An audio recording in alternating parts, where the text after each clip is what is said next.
O que você, Nonato Saraiva, acha da aliança do PT da Bahia com o Gedel, né? O Gedel, todo mundo sabe, é aquele que foi encontrado aí, né? Com mais de 50 milhões em dinheiro vivo, tá? Então ele pergunta o que você acha dessa aliança do PT da Bahia com o Gedel, e eu pergunto a você com relação ao risco, né? Envolvendo principalmente o presidente Lula. Deixa o professor ter um tópico antes, que eu vou entrar na resposta ao Elias, ou você quer que eu fale logo? Sim, é uma pergunta que beira ingenuidade. Porque, na verdade, não foi Lula que foi atrás de Gedel. Na verdade, é uma campanha da abrangência para a presidência, então você tem, evidentemente, os apoios, e cada um com seu interesse. Não significa dizer que Lula e o PT e Gedel são melhores amigos. Se você quiser observar por um outro ângulo, o Elias, e a parceria de Collor com o Bolsonaro, o Valdemar da Costa Neto, né, que é considerado um dos maiores corruptos, maior do que o GDL, isso não conta? Quer dizer que só conta para o outro lado? Então, é muito limitado. É só esse registro que eu queria fazer, aí depois eu quero comentar sobre a questão de Lula. Veja bem, a ingenuidade do rapaz, ele se aparece exatamente quando ele faz uma questão dessa. Primeiro, para começar, ele não conhece o PT. Eu tenho inúmeros atritos internos com o PT, inclusive daqui de Cajazeiras. Se você for a uma reunião do partido, eu convido você para você ver a minha discussão interna, que eu não concordo com muita coisa dentro do partido, não.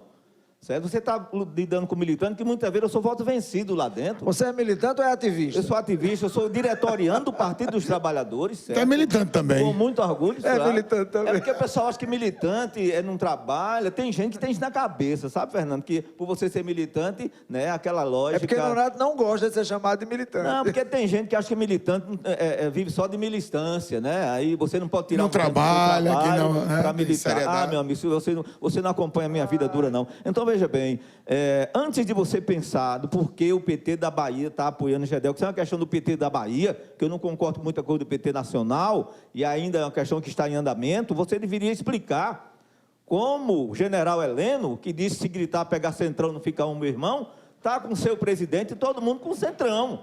Inclusive, o seu presidente está hoje onde está, o próprio Lira, que é pior do que todos que estão falando, está sentado em cima de 150 pedidos de impeachment, recorde na história política do Brasil. Você deve entender que está sendo mantido exatamente por essa corja de políticos do Centrão que aprovaram as emendas secretas e que estão financiando as campanhas ilegais do seu presidente com dinheiro público, o que é crime, que está sendo encoberto pelo TSE, que já devia ter punido as campanhas, as motocicletas que são feitas com aquela votação ridícula do orçamento secreto, que está trazendo uma estrutura gigantesca, desleal, desigual, porque as campanhas só vão começar de maio para lá, e ele está fazendo campanha ilegal esse tempo todo, Nonato, com apoio do Centrão. É só você somar isso ao aparelhamento.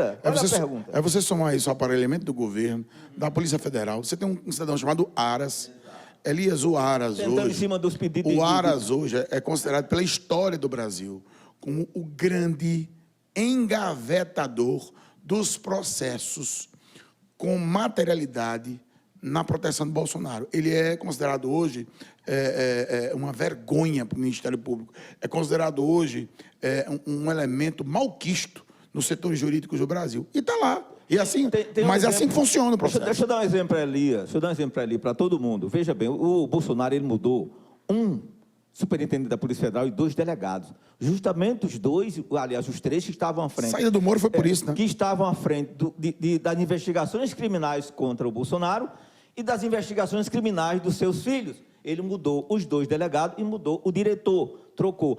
O que assumiu, assim que assumiu, saiu ontem nos jornais. Não viu crime na atuação do Bolsonaro de favorecimento. Você acha que ele dizer o quê? Certo? Que viu crime, você acabou de ser nomeado pelo presidente. É assim, Elias, que a corrupção, entre aspas, não aparece no governo da pessoa que você colocou no poder. A ministra do Supremo reforçou a denúncia de corrupção em relação à vacina, né? A prevaricação do presidente. Relacionar o tanto de... Quer dizer, o procurador, ele se nega a receber um crime de fato, claro. Abrindo precedência, inclusive histórica, para o judiciário brasileiro. É algo inacreditável, mas está acontecendo. Porque, assim, não vamos falar dos 6 milhões ou dos milhões da fábrica de chocolate dos filhos do Bolsonaro, dos desvios da Lei Rouanet, que montaram, por exemplo, um esquema de gamer para o filho mais novo. 4.600.000 para a Lei Rouanet. Os cheques de Micheque. São tantos. A Aval do Açaí, recentemente, está provado o ato criminoso do Jair Bolsonaro, que desviou o dinheiro da moça enquanto ela cuidava do cachorro. Mas, lá. professor... E essa gente não vê isso? Mas, professor, ele é sempre ele é a ideia, militar. mas assim, é sempre a ideia de apontar para o outro lado, né? Mas apontar para o outro lado. Por que eu queria dizer isso? Né? Porque é o seguinte, eu tenho um banner que eu mandei para o nosso amigo Fernando Antônio, que se você puder colocar, eu até coloquei para você aí, que mostra o porquê da rejeição de Bolsonaro e o porquê da simpatia de Lula. Isso está nos dados sociais. Veja bem, na realidade brasileira. Isso é um hábito do militarismo. Ele trouxe para si... Ele é um cara que foi expurgado do exército por distúrbio de personalidades, atentados internos, má conduta, né? O general Gás dizia que ele era um militar bunda suja, desculpa o termo, mas o general Gás falou isso oficialmente, e ele trouxe a prática do seu militarismo, das mentiras que ele... Todo dia esse cara faz uma ameaça pública às instituições e não acontece nada. Eu posso chegar e dizer que o STF vai fraudar uma eleição daqui a 8 meses? Que história é essa? Você acha que isso é normal na cabeça de um cidadão que tem um pouco de bom senso? Ainda acompanhar as devaneias, a loucura de um cara desse? É esse cidadão que está aí acusando todo mundo, certo? A tática nazista é o quê, professor? Atribuam aos seus adversários tudo de ruim que o cara faz. Tragédias, fome, crimes. Atribua aos outros que você é acostumado a fazer. Ele faz o que ele está dizendo, é exatamente o que ele é acostumado a fazer. As eleições fraudulentas, certo? Esse povo pratica isso. E essa história de estar se resguardando nesse poderio militar que foi cooptado, infelizmente, com verba pública, é mais criminoso ainda. Você pegar segmentos que estão aí para reforçar a instituição do país e comprar juiz, nós vamos já entrar naquele tema daqui a pouco, o que o juiz, o ministro do TSE fez no Lula Palusa, que a gente vai já entrar. E com relação a Lula, para encerrar, você está falando com um cidadão referente a Lula, que foi preso pelo regime militar, certo? Sabe lá Deus se foi torturado. A esquerda brasileira, ela atravessou uma ditadura militar e vocês estão subestimando a esquerda. Vocês acham, o homem quando ele pega uma arma para poder atacar alguém, é porque ele é um covarde.